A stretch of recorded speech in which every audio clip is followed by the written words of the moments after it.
Class 9 এর ইংরেজি question 2, বিশেষ করে agri and disagree opinion text model question 6 conversation দেওয়া আছে রিয়া এবং সুমির মাঝে। তো কনভারসেশন পড়ার আগে আমরা একটু দেখে নেই আমাদেরকে যেটা করতে হবে। এখানে বলছে যে teenagers are mostly affected by the negative impact of social media. বিশেষ করে কিশোর কিশোরীরা নেগেটিভ ইমপ্যাক্টের সম্মুখীন হচ্ছে, এফেক্টেড হচ্ছে সোশ্যাল মিডিয়ার নেগেটিভ ইমপ্যাক্ট। সো এটার সাথে আমি কি এগ্রি করব না ডিসএগ্রি করব? আমরা একটু টেক্সটটা দেখি।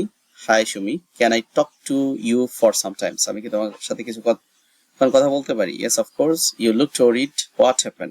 তোমাকে দেখতে চিন্তিত মনে হচ্ছে, কি হয়েছে? I am worried about my younger sister Rita. আমি রিতাকে নিয়ে টেনশনে আছি। Why? What happens to her? তার কি হয়েছে? She is always busy with the mobile phone and she is wandering around social media sites all the time and she doesn't even interact properly with the family member. Say mobile নিয়ে ব্যস্ত থাকে, সবসময় social media সাইটগুলোতে সে ঘোরা সময় ব্যয় করে, সেই পরিবারের কারোর সাথে ইন্টারাকশন তার নাই। I C this is the case with every teenagers. আমি মনে করি যে এই সিনারিওটা প্রত্যেক টিনেজারের ক্ষেত্রে রয়েছে। সে বলছে if it contents like this continuous like this, যদি এভাবে চলতে থাকে, her studies will greatly hampered, তার স্টাডিটা কি হবে? হ্যাম্পার হবে। তো এখানে বলছে not only study but also overall mental growth and social skills will be stand. তার যে মেন্টাল গ্রোথটা হওয়ার কথা, সামাজিক যে স্কিলটা হওয়ার কথা, সেটা পুরোপুরি ধ্বংস হয়ে যাবে। What should it do now? What activities or behaviour really irritate me? মানে আমার এখন কি করা উচিত, বা কোন her activities and behaviour really irritate me, তার এই বিষয়গুলো আমাকে ইরিটেট করে।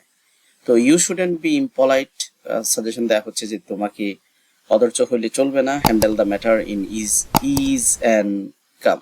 এটা খুব ঠান্ডা মাথায় এটা সমাধান করতে হবে। Yes, I try to remain patience with her. আমি চেষ্টা করি যে কি থাকা, ধৈর্য ধরে থাকা, but still it's become a matter of great concern for me.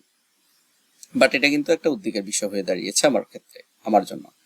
You should make her aware about the possible consequence of social media to after. মানে অনেক বেশি সোশ্যাল মিডিয়া ইউজ করার কনসিকুয়েন্স কি, ফলাফল কি, সেটা নিয়ে তাকে সচেতন করা। And you should try to make her realise the importance of real life activities. বাস্তব জীবনের যেই গুরুত্ব, কাজের গুরুত্ব, সেটা নিয়ে রিয়েল লাইফ এক্সপিরিয়েন্স নিয়ে তার সাথে কথা বলা। তো এই ছিল অপিনিয়ন। তো এখন teenager are mostly affected by the negative impact of social media, এটার সাথে কি আমি সম্মত? তো আমরা একটু দেখি অ্যাকচুয়ালি আমরা কি সম্মত না অসম্মত। তো এখানে I agree with the statement.